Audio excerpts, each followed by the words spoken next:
The holographic projector hummed to life with that distinctly annoying frequency that made Zara's teeth itch. She'd been sitting in galactic cultural studies, watching her classmates, a mix of blue-skinned Altarians, crystalline Vex, and one pretentious human from the core world, settle into their learning pods. Today, Professor Kane announced, we'll be examining pre-contact human warfare. These recordings come from the Third Balkan War, approximately 230 years ago.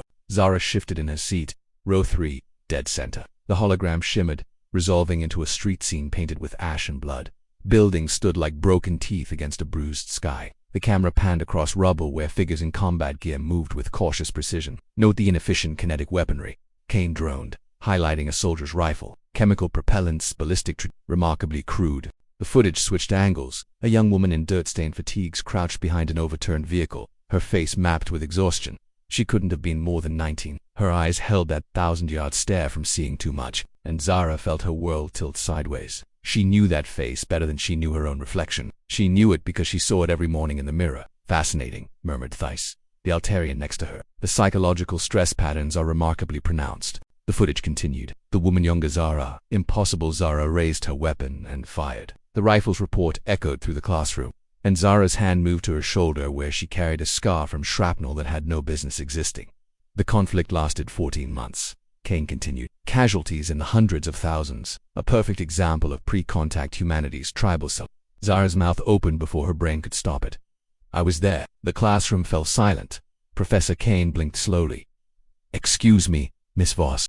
I said I was there. Zara gestured toward the frozen image. Third Balkan War. Sarajevo offensive. I spent 6 months in those ruins, eating protein bars that tasted like cardboard, watching people die for reasons that stopped making sense.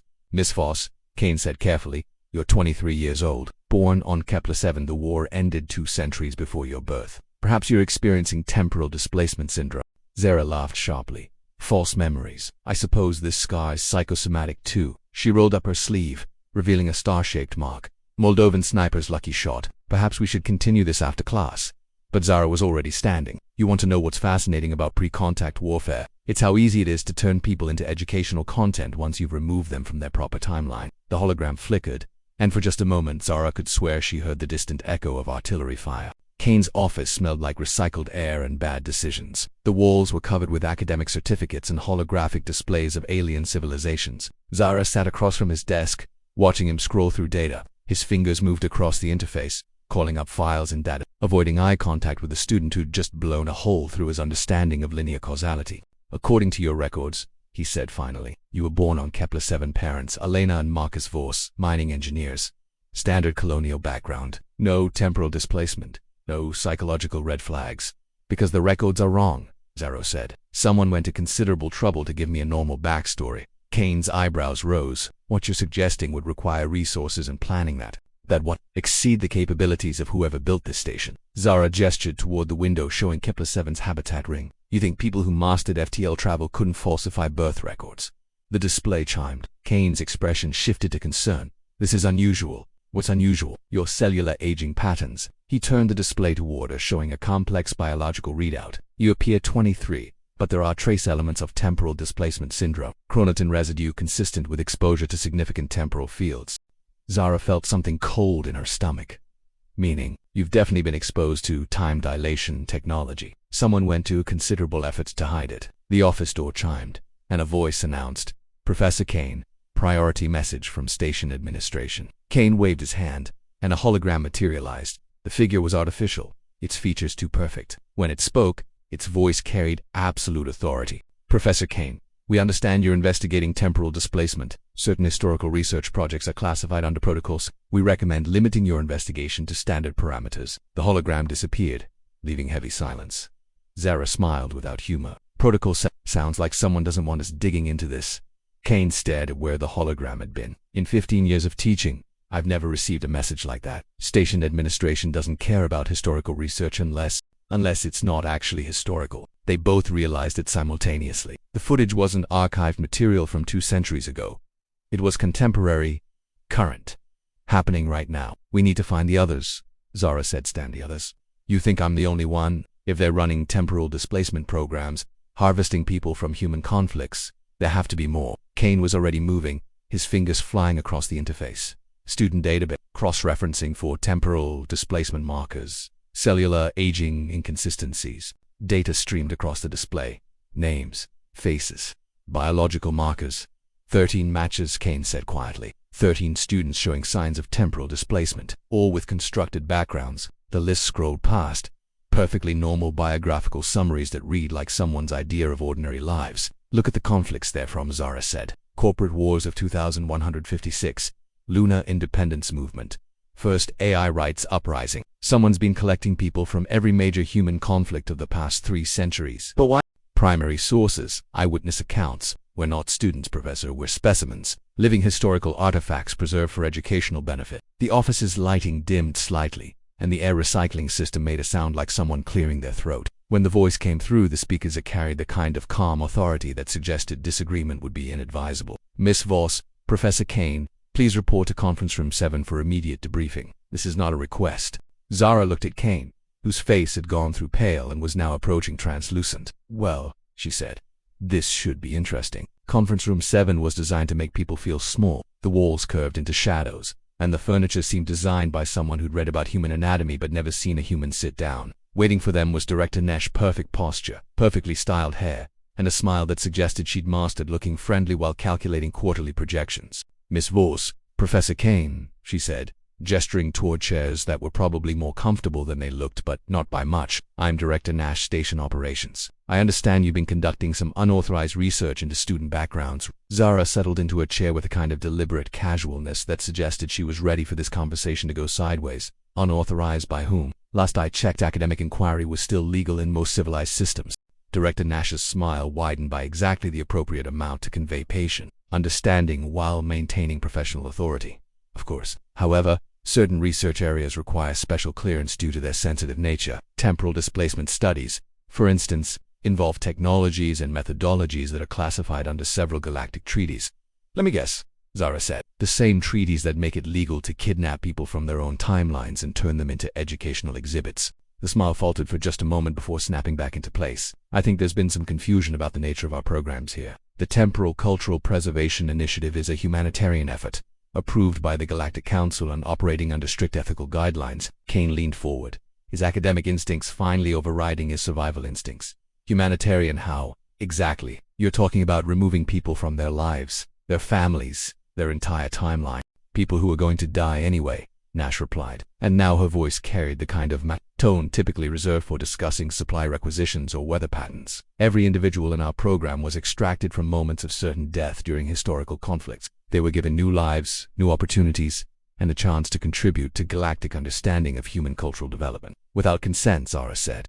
Without even knowing what happened to us. Initial disorientation is considered an acceptable side effect given the alternative, and the memory adjustment process is designed to minimize psychological trauma while maintaining the integrity of historical knowledge. The room fell silent except for the barely audible hum of the station's systems. Zara could feel something building in her chest, a combination of rage and betrayal and the particular kind of fury that came from realizing you'd been lied to about fundamental aspects of your own existence.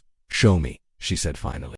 The extraction point. Show me the moment you pulled me out of my timeline. Show me this certain death I was supposedly rescued from. Nash hesitated, and in that moment of uncertainty, Zara caught a glimpse of something that looked almost like guilt. The records are classified, unclassify them. Unless you're planning to memory wipe us again, I'm going to find out eventually. Might as well make it easy on everyone. Nash's fingers moved across a concealed interface, and the room's walls became a holographic display. The scene materialized. The same street from the classroom footage, but from a different angle. Zara watched herself take cover behind a collapsed wall, as explosions bloomed in the distance. Sarajevo, Sector 7, Nash narrated, you were part of a reconnaissance team cut off for 6 days. Intelligence indicated the position would be overrun within the hour. The display showed younger Zara checking her weapon, counting ammunition, making calculations when the math wouldn't work out. Her movements carried the weight of someone who'd accepted that dying well was sometimes the best option. Extraction occurred at 14:37 local time. Nash continued. Temporal displacement field activated just as enemy bombardment began.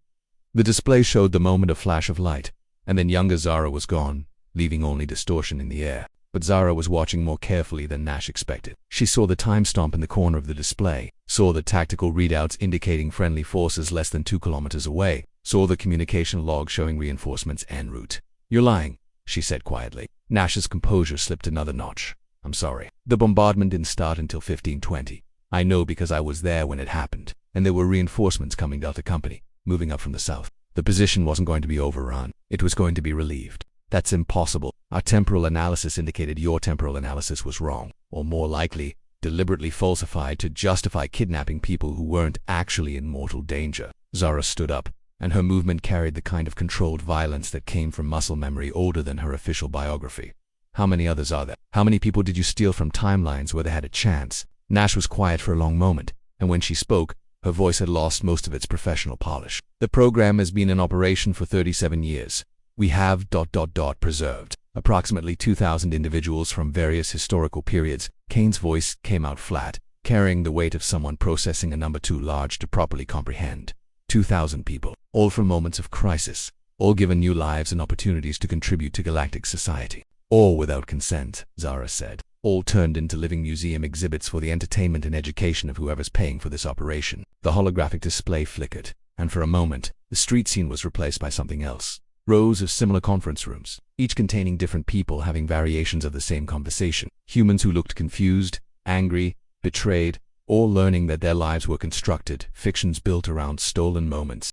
The neural pattern feedback is stronger than usual today, Nash said almost to herself. The temporal resonance fields are creating cross-connections between subjects. Zara felt something click into place. Another piece of a puzzle that was revealing a picture far worse than simple kidnapping. The footage from class. It wasn't historical, was it? Nash didn't answer, but her silence was confirmation enough.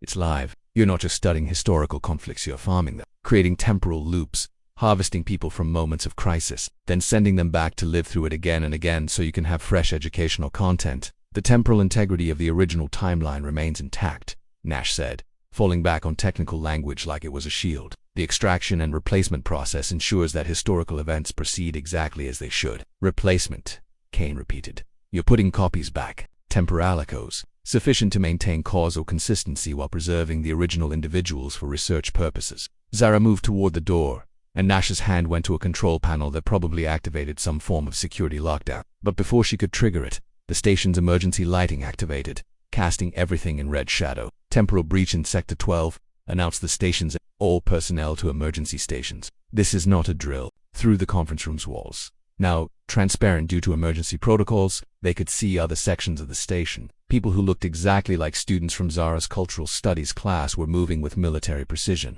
The other, Zara said. They're remembering too. Nash's composure cracked. This wasn't supposed to happen. The memory barriers are rated for centuries. Unless, Kane said, something disrupted the temporal fields, like cross-connections between subjects experiencing similar revelations simultaneously.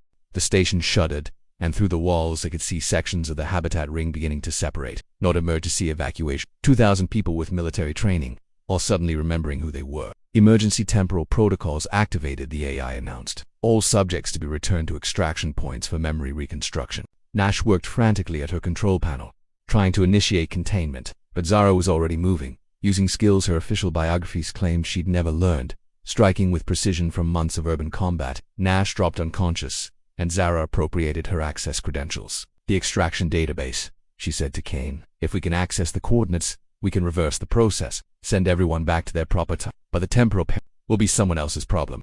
Zara's fingers flew across the interface, pulling up files spanning decades. Some things are more important than temporal stability. The database was vast. Names, extraction points, temporal coordinates, but buried in the files were access codes for the station's temporal displacement array. There, Zara said. Master reset protocol. It'll send everyone back to their extraction moment, with full memories intact, and the station probably won't survive the temporal feedback. Considering what they've been doing here, I'm not sure that's a loss. Kane stared at the controls. Activating them would mean the end of everything he'd built his career on. But he was looking at evidence of systematic violations on a scale that made genocide look quaint. The other stations, he said quietly. This can't be the only facility. One problem at a time. Professor, the station shuddered again. Through the walls they could see organized chaos. 2,000 displaced soldiers, scientists, and civilians working together with shared purpose and accumulated rage. Zara's hand hovered over the activation control. Once triggered, there would be no going back. Every person would return to their original timeline, to face whatever fate they'd been extracted from. Some would die, but they'd die as themselves, in their own time. For what it's worth, Kane said, I think you're making the right choice. Thanks, Professor. See you in another timeline. She pressed the control. The world went white. Zara woke up in the ruins of Sarajevo with the taste of cordite in her mouth and the sound of incoming artillery painting symphony of destruction across the morning sky. Her rifle was exactly where she'd left it. Her ammunition count was exactly what it had been. And her radio was crackling with the voice of Delta Company reporting their position 2 kilometers south and closing fast. But now she knew things she hadn't known before. She knew about temporal displacement technology in alien civilizations, and the fact that somewhere in the galaxy, there were people who thought human suffering made excellent educational content. She also knew she had approximately 40 minutes before reinforcements arrived, and in that 40 minutes, she was going to do everything in her power to make sure her squad survived the bombardment that was coming. Because sometimes the most important thing you can do with stolen time is spend it wisely. And somewhere, in a timeline where Station Kepler-7 was slowly tearing itself apart in a cascade of temporal feedback, Professor Kane was watching 2,000 people disappear in flashes of light, each returning to their proper place in history with knowledge that would change everything. The galaxy was about to become a much more interesting place. Zara smiled, checked her weapon one more time, and got back to the business of staying alive. After all, she had a war to win.